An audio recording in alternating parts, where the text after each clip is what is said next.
In 1992, Basic Instinct turned Sharon Stone into the most talked-about actress in the world. Her performance as Catherine Trammell wasn't just provocative.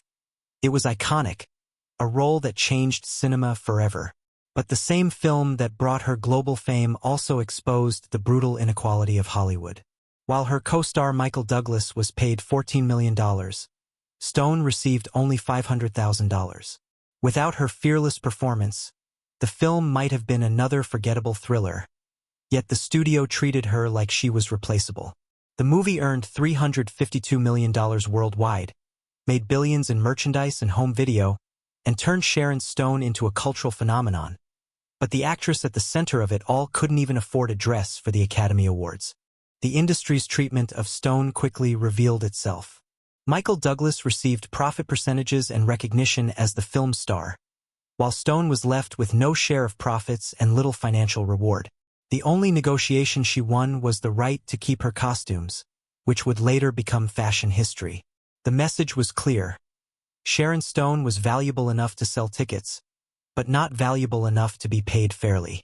When she began to demand parity with her male co-stars, Hollywood branded her as difficult. Her breakthrough role, instead of making her a Hollywood powerhouse, exposed the industry's double standards and showed her how little leverage a woman could have in the system. Stone refused to stay quiet. She demanded competitive salaries and even walked away from projects when offers were insulting. She pushed for roles written for men, believing she could transform them into complex female characters. But Hollywood resisted her every step of the way. Instead of respecting her talent, executives reduced her success to nudity, dismissing her acting abilities. Despite this, Stone delivered one of her greatest performances in Martin Scorsese's Casino. Her portrayal of Ginger McKenna earned her an Academy Award nomination and proved that she was far more than the femme fatale image Hollywood tried to trap her in. But even critical acclaim couldn't shake the industry's hostility. In 1995, Stone made a bold gamble that would change her career forever. She fell in love with the script for The Quick and the Dead, and when no studio wanted to finance a female-led Western, she used her own money to produce it.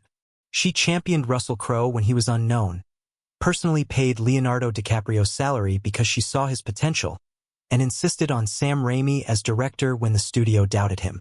The film launched multiple legendary careers, but its modest box office gave Hollywood the excuse it needed. Instead of recognizing her vision, the industry punished her. Sony reportedly banned her for 8 years, a clear warning that actresses who tried to wield power as producers would be crushed. Just as she was struggling to regain control of her career, tragedy struck. In 2001, Sharon Stone suffered a massive brain hemorrhage. Doctors gave her only a 1% chance of survival. She lived, but the recovery was long and brutal. Her memory, speech, and even her personality changed.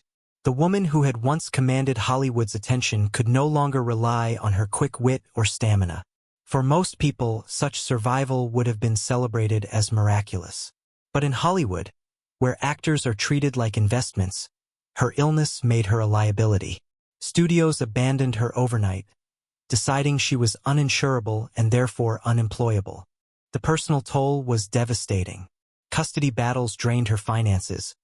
Medical bills piled up, and she was forced to remortgage her home.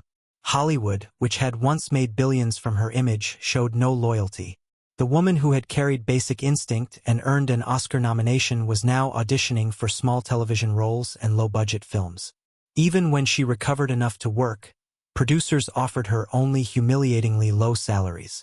Stone's survival was extraordinary, but the industry treated her as if she no longer existed. Instead of collapsing, Sharon Stone rebuilt herself. She devoted her time to charity, raising millions for AIDS research and children's hospitals. She pursued painting and sold her artwork at galleries worldwide. She rejected projects that tried to exploit her Basic Instinct legacy and refused to participate in her own diminishment. When the Me Too movement exploded in 2017, Sharon Stone's past struggles suddenly looked prophetic. What had once been dismissed as diva behavior was now understood as evidence of systemic sexism. Younger actresses began to seek her guidance, recognizing that she had fought the same battles years earlier, and often fought them alone. Today, Sharon Stone continues to endure. Roles in shows like Ratched and The Flight Attendant proved she still has the talent that first captivated audiences. But more importantly, her very survival is an act of defiance. Her greatest crime in Hollywood was never scandal or failure. It was daring to demand equality in an industry built on inequality. For that, she was punished, blacklisted, and nearly erased. Yet she remains. The woman who crossed her legs and changed cinema forever survived the industry's harshest punishment, being forgotten while still alive. And through it all, she never lost her resilience, her artistry, or her integrity.